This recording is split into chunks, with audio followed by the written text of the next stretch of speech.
What is going on, ladies and gentlemen? Welcome to another edition of Touchline Talk here on 110 Sports.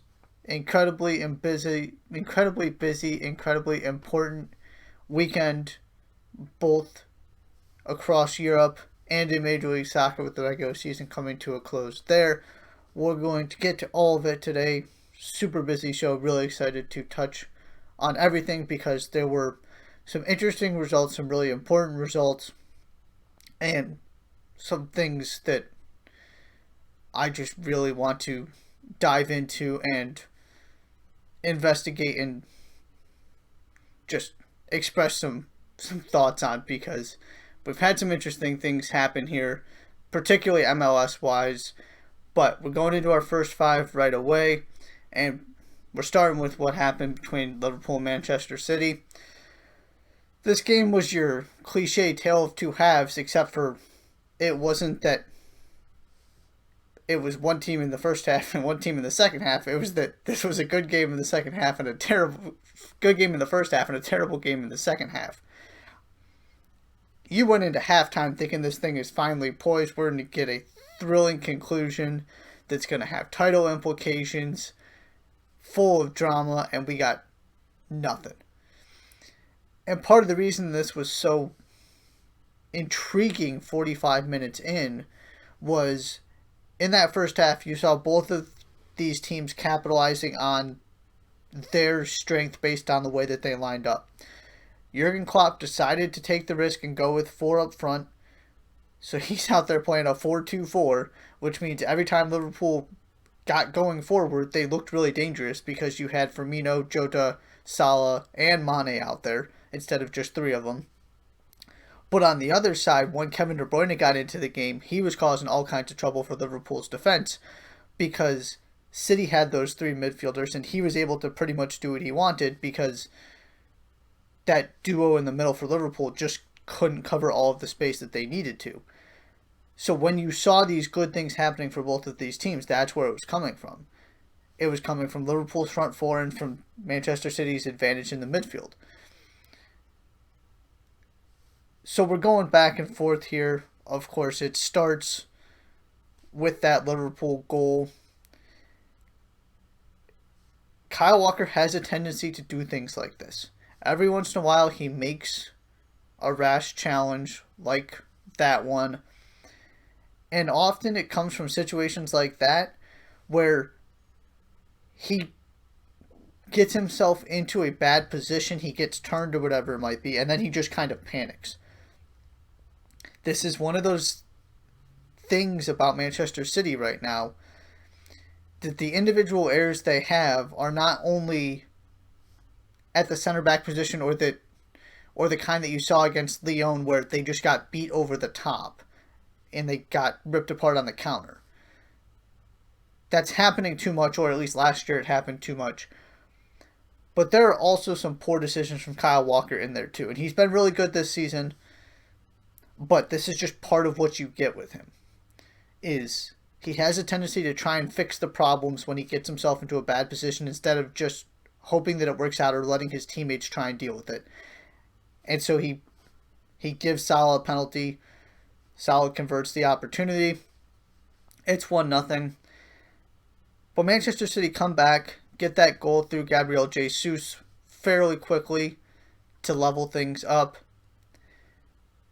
And here's all I'm going to say about the goal. Either he meant exactly what he did, or he reacted incredibly quickly. Because the minute that ball was rolling toward Alisson and going toward the goal, he had his body turned around and he was ready to go get it. He knew what was either he figured out what was happening really quickly if he didn't mean that touch, or if he meant that touch, which almost seems more likely. I want to give him the benefit of the doubt just because it was so impressive, but also he followed the ball incredibly quickly. So that was really good work from him. Again, I think it's that crucial for Manchester City to have a striker out there, an out-and-out striker, not Raheem Sterling trying to masquerade as one. Of course, I want Aguero before I want Jesus, but those are the kind of difference-making plays he can give you. it gets into an interesting question about whether he can carry this City team moving forward and be the number 9 at some point in the future. But that's a question for another day. He had some good moments, and obviously that was the cream of the crop for him. Then we get to the penalty. And for me, it's not... I don't know what you want from Joe Gomez in that situation. And the deciding factor for me, as Lee Dixon kept harping on, and you saw the guys harping on at halftime, was the minute that De Bruyne whips that ball in, he's trying to pull his hand back. He's trying to not put himself in an awkward position, an unnatural position. There's just not that much time. I thought it was harsh, but at the same time, it's one of those where my bar for clear and obvious error is pretty high. I'm not too worked up about it. I feel like there are much more egregious things that have been happening in the world of VAR than that. But I didn't like the call. The handball thing just needs to get figured out. Somebody needs to step up and say we're going to use common sense and just get some consistency here. So I wasn't as outraged as some people, but it was a really tough break for Liverpool. That ultimately didn't matter because Kevin De Bruyne sent the PK wide, which is something you just don't see. It's one of those rare reminders, one of those rare moments where he looks like he's actually human, like the rest of us are, because so often he's just perfect in everything that he does. And this is a Manchester City trend now. You go back to that Riyad Mahrez missed PK. They haven't exactly stepped up in the biggest moments in these Liverpool games recently. So ultimately it ends 1-1 because nothing happened in the second half. There just really wasn't much of note. It was a thrilling first half, and then it was tough to watch after halftime. But the thing I want to point out here is there was all this talk about, everybody's trying to play it close to the vest. These guys are tired from playing twice a week consistently, so they just don't have the legs, whatever it might be. These looking for reasons why the game just stopped being interesting and lost all of its energy. And I want to push back on a couple of those things. In terms of wanting to play it close to the vest, Liverpool, to a certain extent, I get it. You're never going to be upset with a draw away at Manchester City. But if they could have found a winner, they could have really dealt a massive blow to City's title hopes by widening that gap even more. There was an incentive to go for it. And of course, Manchester City, you got to start making up this ground, especially with all of the uncertainty and the shakiness and the lack of goals. If you've got an opportunity and you're right there in that game and you should have been up 2-1 at halftime if De Bruyne converts that penalty, of course there's an incentive to go for it. And you're at home. It's Manchester City. You expect to win. But even more than that, I don't want to hear about these players being tired. Not because they aren't, but because here's the list of substitutions in this game. Xherdan Shaqiri came in for Roberto Firmino. Bernardo Silva came on for an ineffective Ferran Torres. And James Milner replaced an injured Trent Alexander-Arnold. That's it. These teams that are absolutely loaded on the bench, even when they're not at full strength, you look at some of those guys that were available to come into the game. Whether it's to reinforce Liverpool's midfield, another attacking option for Manchester City, even just fresh legs. Somebody like Curtis Jones, who you don't look at as a difference maker for Liverpool, of course. He's way down on the pecking order, but He's going to give you some legs and the ability to run and cover ground in midfield. Neither of these managers use their subs.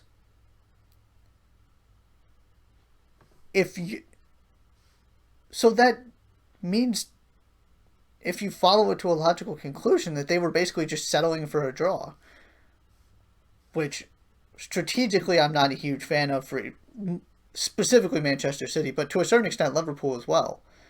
You just don't get that many opportunities to really deal that kind of blow to Manchester City. You play them twice. So all of these reasons why this game got so bad in the second half, to me, there was a solution. That solution was, well, let's bring some new players in. But credit to Jurgen Klopp for not backing away from his front four.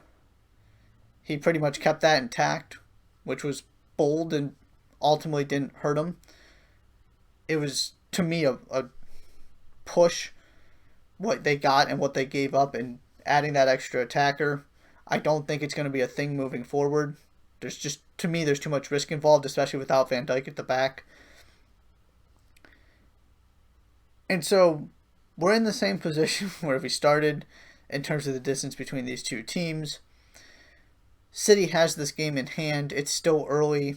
They're still absolutely in this title race. But the more chances like this they let slip away, the more questions we're going to have about the futures of Pep Guardiola and Sergio Aguero. Both of them are out of contract at the end of this season. And where you start needing to get some decisions here. Because we're not too far away from Aguero being able to talk to other teams in those final months of his contract. And you need a decision from Pep Guardiola whether he's going to stay or not. Sorry. That stuff becomes more and more pressing the longer this goes on. The closer we get to Christmas, the closer we get to January, the closer we get to the end of the season. And unless things start improving, it becomes more likely that Pep Guardiola looks at this and says, I can't get what I need to out of this team, and I'm not interested in a rebuilding project, and Barcelona would be very happy to have me. And who knows where Sergio Aguero's head is at. But what we're seeing is that he's incredibly important to this team. Somehow, some way, he's still underappreciated, even with all of the plaudits he's gotten, rightfully so, and all of the accolades he's collected in his time in Manchester City. We're getting closer to the end of this era. I don't want to go there yet. I've been more hesitant than most people to start pushing the panic button on Manchester City. But this was another missed opportunity that if Kevin De Bruyne just converts his PK like he always does, this looks very different, and you feel like they might have some momentum here, and all of a sudden they're pushing to be up at the top of the table. That's not the situation we find ourselves in, because they didn't take those opportunities. It's sort of going into this bigger narrative. We'll see where things go from here. But right now it's just not good enough. And the other thing is, nobody's reeling off 10-15 straight wins this season. I find that very hard to believe that's going to happen. Which means you've got to stay within striking distance. You have to. And City are not out of striking distance yet, but a bad break, an injury here, a run of good form by Liverpool or Leicester or Spurs, and all of a sudden you're in big trouble. I don't think it's going to be easy to make up ground because everybody's dropping points and there's just no consistency for the most part right now. I don't think this is look at what PSG are doing. They lost their first two games and now they're clear up at the top of Ligue 1. Now, the level of difficulty is obviously lower there, but that's you always felt like PSG were going to reel off 5, 6, 7, 8, 9, 10 straight wins, go unbeaten for 20 games, and they were going to make up that ground no problem. That's not the case in this Premier League. It's too deep, and these teams are just not playing well enough to put together performances that earn 3 points week after week after week. It's been a struggle for Liverpool most of the season. Leicester lost 2 games in a row. You know? That's where I am with Manchester City, is we're on the verge of this getting really, really interesting and potentially being the end of this era. The questions are always going to be there because Pep hasn't signed a new contract. He hasn't committed his future to City. But the longer there's frustration and the longer they're sitting there looking up at these teams at the top of the table,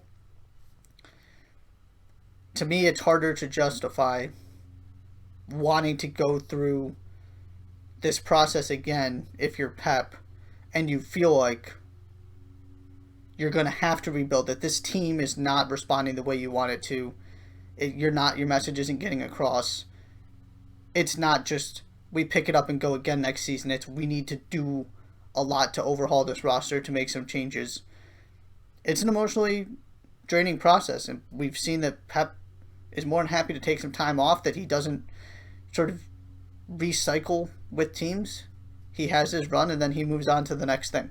So keep an eye out on all of that. It's going to be a big storyline, and to me this result did nothing but make that even more prominent, because City's still right where they were before this game in terms of their distance to them and between them and Liverpool.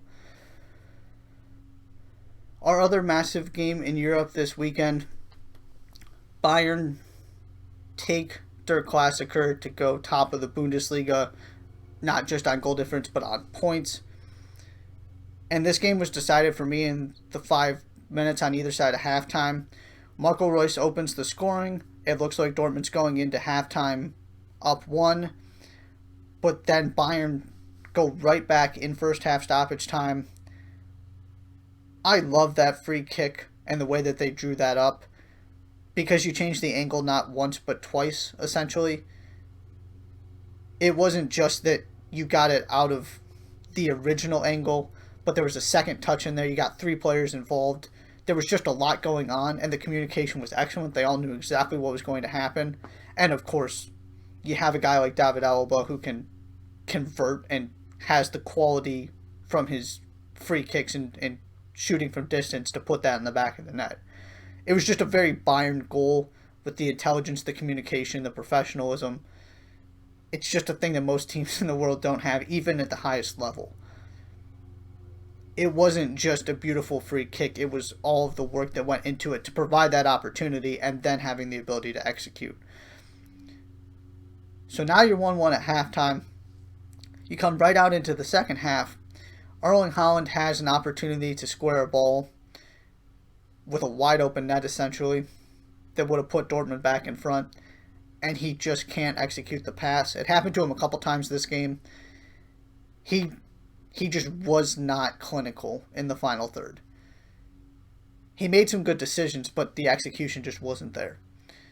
And then you go right back down. Robert Lewandowski does what he does, knocks that header home, and Bayern go from almost being down at halftime, almost being down again at the beginning of the second half, to holding a lead early in the second half. And yeah, the game wasn't over then.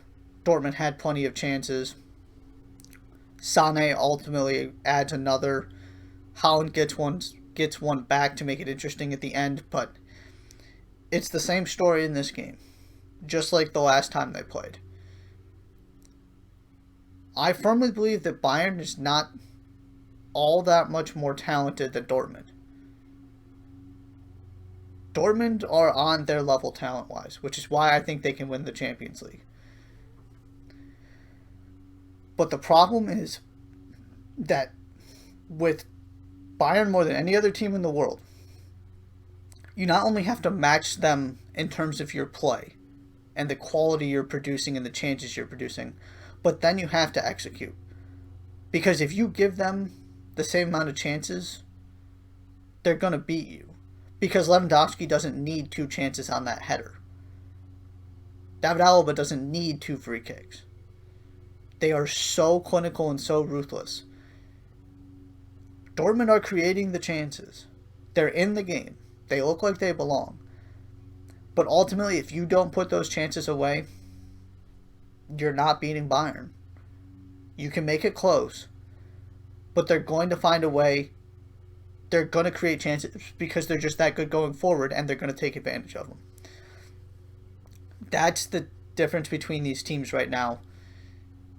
And Dortmund need to find ways to beat Bayern. I said it before the game, and I'll say it here again.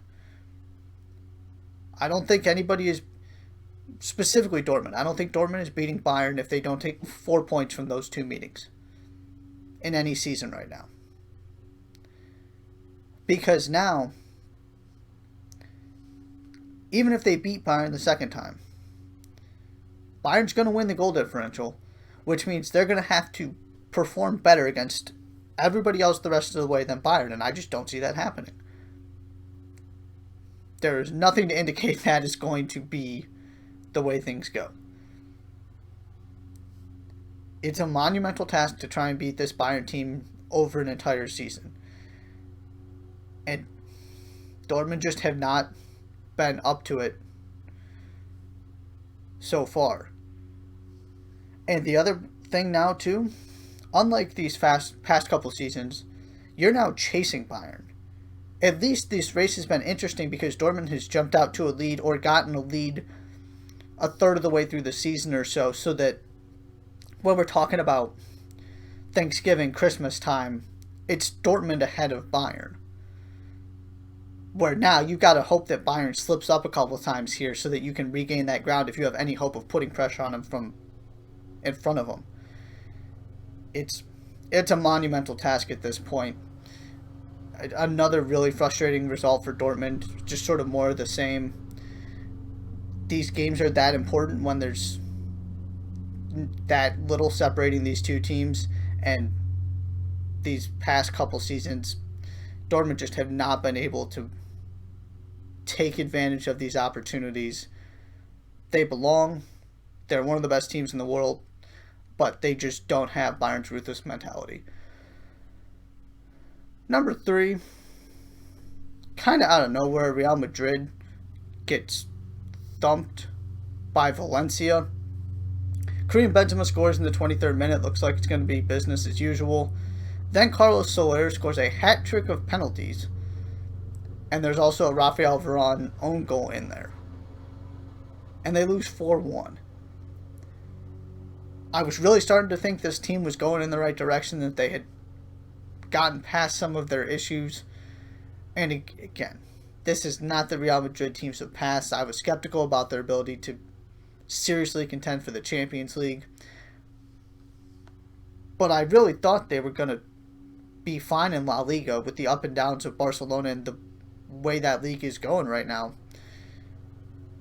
And then stuff like this keeps happening. And this time they didn't have the sort of the cover of the same thing happening to Barcelona. It's just hard to know what to make of this team right now. Every time I think I've sort of figured it out,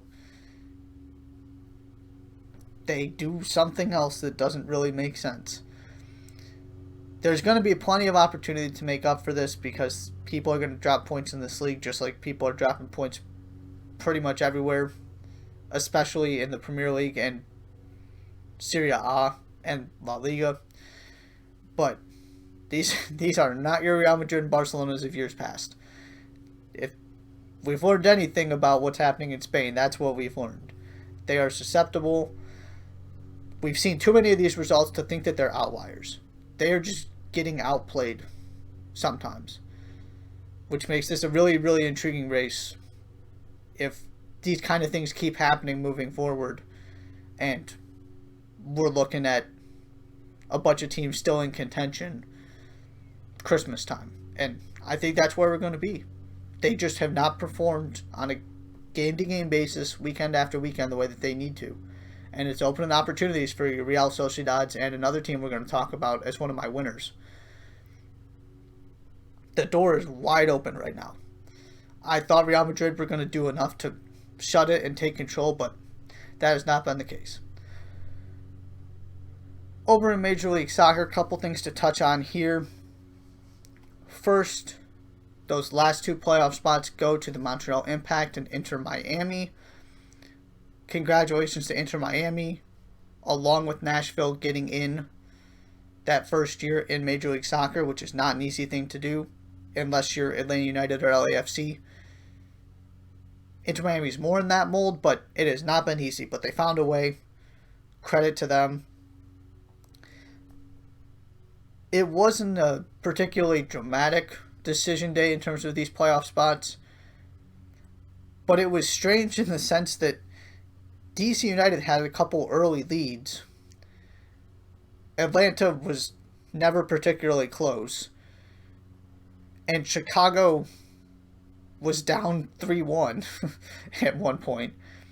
So for most of the afternoon, the 2 teams that started this day with the fewest amount of points, that were at the back of the pack, those teams being DC and Inter Miami, were the ones holding those playoff spots. Ultimately, Montreal then came back against DC and put an end to that to make sure that they got their business taken care of and got their spot. Chicago scored 2 really quick goals at the end of the first half to make it 3-3, and all of a sudden there were a plethora of results we could have seen in situations that could have evolved in the second half, but they gave up a 4th to NYCFC. That pretty much does it. Inter Miami was in control most of the game. They had the benefit of a favorable matchup, were able to take advantage of it. So those are your 2 final teams in the playoffs. Thierry Henry's Montreal, who just kind of stumbled their way in and were better than all of these other teams that weren't particularly great this season, found a way to get the job done against DC. And Inter Miami, who are really interesting to me. Taylor Twellman's been talking about this on ESPN broadcast, and I agree. That's not a team you want to play right now, even though it hasn't exactly worked the way they want, even though Gonzalo Higuain isn't scoring goals the way that they hoped he would and I kind of thought he would. They got real talent there. There's a level they can get to that your Montreals and New Englands of the world can't. So they are definitely a team to keep an eye on as a dangerous threat at the very bottom of the Eastern Conference when we get to the playoffs here in a couple weeks. And then finally, the Philadelphia Union have their first trophy in franchise history. They take care of business against New England to clinch this. Toronto ended up losing, but they did it on their own performance, which is always an added bonus and something that you've got to feel really good about, that gives you confidence heading into the playoffs. They didn't need help. They did it themselves and then got the help on top of it. It was shaky at the beginning. They clearly were nervous, but they ultimately pulled it together. Get a Sergio Santos goal late in the first half off of a header that hit the crossbar and then landed very nicely in front of him, that he did a good job reacting to and put in the back of the net. Corey Burke continues to score as a substitute, gets their second in the second half. They weren't particularly challenged with Matt Freese in net. I like the decision by Jim Curtin to switch Joe Bendick for Matt Freese. At this point, it's probably irrelevant because the goal is to have Andre Blake back for the playoffs, which is huge. But they get the job done. They do it themselves with a win. Finish up their perfect regular season at home, which is incredibly impressive. A couple things I want to get to here. One, let's please not start comparing this team to Leicester City. It happened during the broadcast. It's just not a good comparison. Anybody who followed this league last year knew that the Union were good, that they were dangerous, that could potentially cause some trouble in the playoffs. You saw that they hung in there against Atlanta. Anybody who follows this league would have picked them to make the playoffs this season. Nobody was picking them to win the Supporters' Shield. Nobody was picking them to win the East. I get that. I certainly wasn't either. But this is not a team that was supposed to be bad. There is no comparison between Leicester City and anybody else for me anyway. But specifically for this Union team, they were good. Were supposed to be good. They clearly outperformed, but the level of outperforming that Leicester did was on an entirely different level.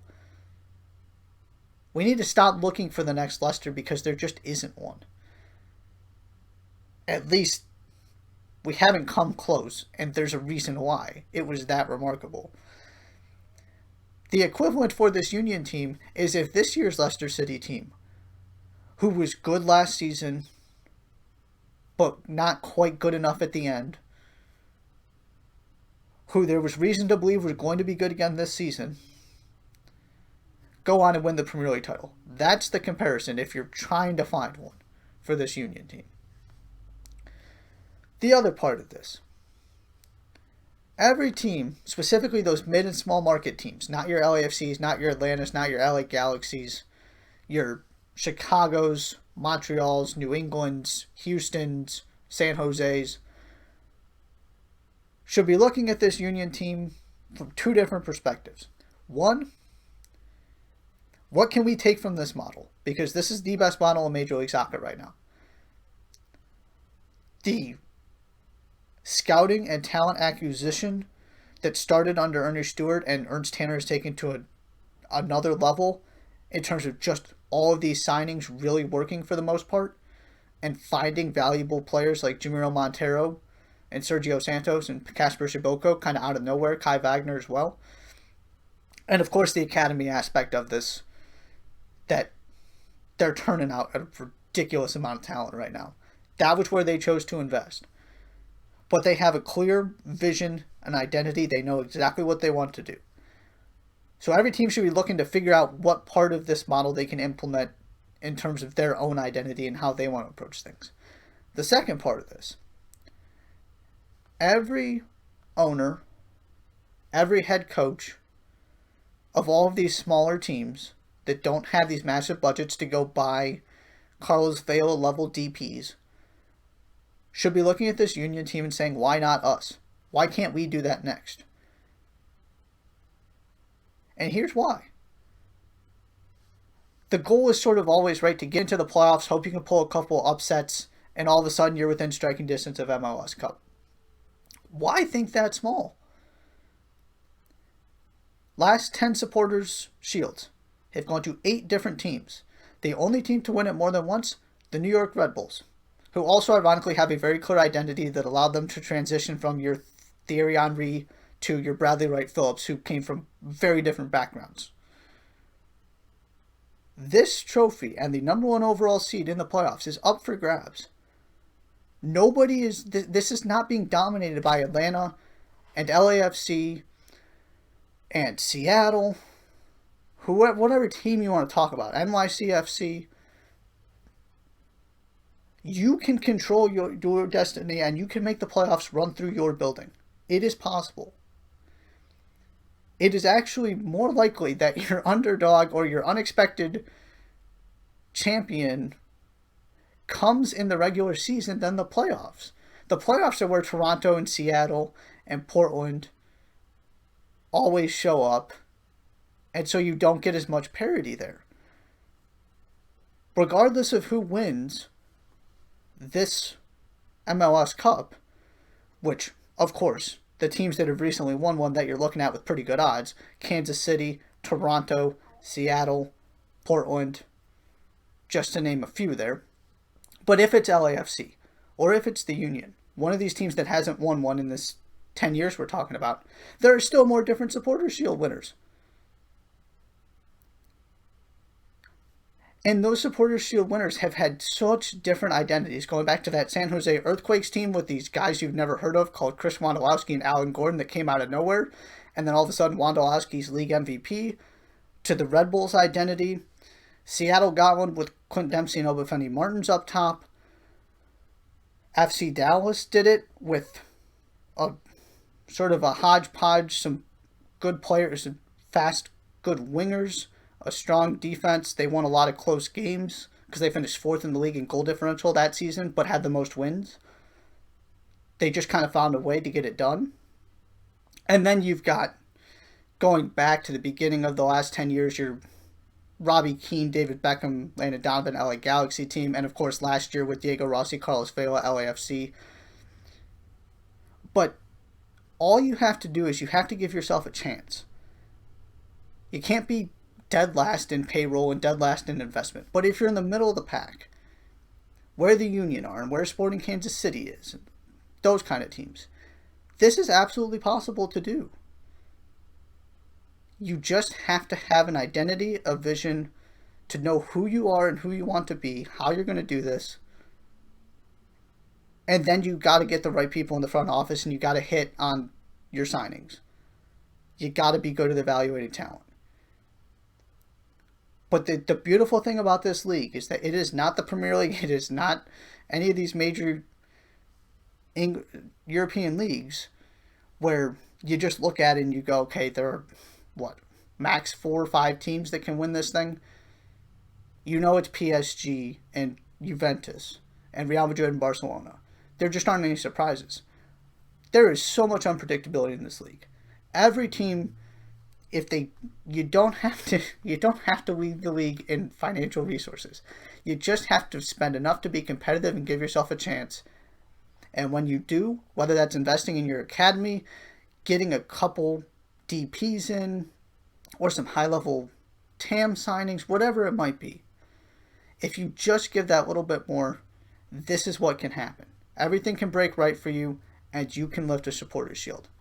I will always put more weight in the Supporters Shield than the MLS Cup, because I'm a traditionalist that likes to see the best soccer team over the regular season be rewarded. It's the world we're living in, though. It's the U.S. We love our playoffs and our drama. But the powerhouses and the teams that you look at with the best rosters actually win MLS Cup more than they do the Supporters Shield. Every team should be looking at what the Union just did and say, why can't we do that? Doesn't mean it's easy, but it is absolutely possible. So congratulations to Jim Curtin, Ernst Tanner, that organization, those players. They were so good all season long. It comes with an asterisk, but we dealt with adversity, and it was a bizarre season that we've never seen before. It's not we didn't deserve it. They absolutely earned this trophy. Good for them. This is what it's all about. This is what makes this league so cool, is that everybody really does have a chance.